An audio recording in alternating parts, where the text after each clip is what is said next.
நம்மளோட ஆரோக்கிய வாழ்வுக்கு ஐஸ் கட்டி சொல்லும் ஒரு சின்ன பாடம். ஹெல்த்தோ இல்ல வெல்த்தோ ஒரு நாள் கூத்து இல்ல. ஒரு ரூம், அந்த ரூம்ல 24 டிகிரி மெயின்டைன் ஆகிட்டு இருக்கு. அந்த ரூம்ல ஒரு ஐஸ் கட்டியை வச்சிங்கன்னா அந்த ஐஸ் கட்டி கரையாம அப்படியே அதே டெம்பரேச்சர்ல மெயின்டைன் ஆகிட்டே இருக்கும். டெம்பரேச்சரை கொஞ்சம் கொஞ்சமாக கூட்டுறீங்க. 24லேருந்து 25, 25லேருந்து 26. அந்த ஐஸ் கட்டிக்கு ஒன்றுமே ஆகாது, அப்படியே இருக்கும். இன்னும் கொஞ்சம் கூட்டுறோம், 27லேருந்து 28. அப்பயும் அந்த ஐஸ் கட்டி அப்படியே தான் இருக்கு. 29, 30, 31 எந்த ஒரு மாற்றமும் இருக்காது. ஆனால் எப்போ 32 டிகிரி வருதோ அப்போ சடனாக அந்த ஐஸ் கட்டி கொஞ்சம் கொஞ்சமாக உருக ஆரம்பிச்சிடும்.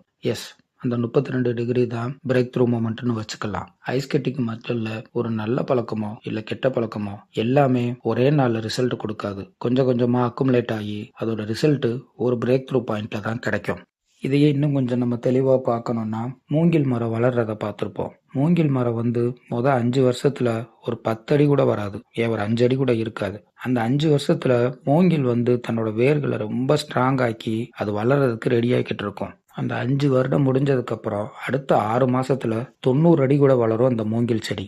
ஆமாம் ஃப்ரெண்ட்ஸ், எப்பயுமே பார்த்தீங்கன்னா ஒரு நல்ல பழக்கத்தோட அவுட்கமும் சரி, கெட்ட பழக்கத்தோட அவுட்கமும் சரி, கொஞ்சம் கொஞ்சமாக நம்ம உடம்புல அக்குமுலேட் ஆக்கிட்டே இருந்து அது எப்போ வெளியே வருங்கிறத நம்மளுக்கு தெரியாது. அந்த பிரேக் த்ரூ மொமெண்ட்ஸ். ஐஸ் கட்டியோ மூங்கிலோ எல்லாம் பேசியாச்சு.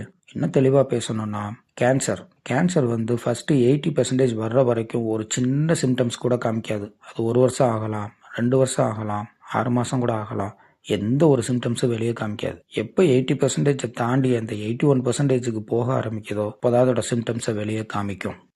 இதுலேருந்து நம்ம ஒன்று மட்டும் புரிஞ்சுக்கலாம்.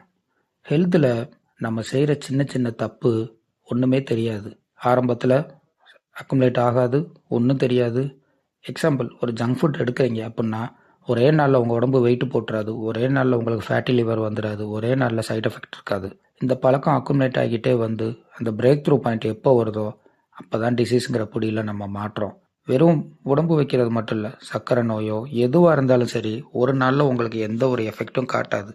அது எல்லாமே நீங்கள் செய்கிற சின்ன சின்ன தப்புகளோட லாங் டேர்ம் எஃபெக்டாக தான் இருக்கும். ஸோ ஆரோக்கியத்துக்கு நல்ல விஷயங்களை கொஞ்சம் கொஞ்சமாக செய்வோம். பிரேக் த்ரூ மொமெண்ட் வர்றப்ப ஹாப்பியாக இருப்போம். Thank you very much.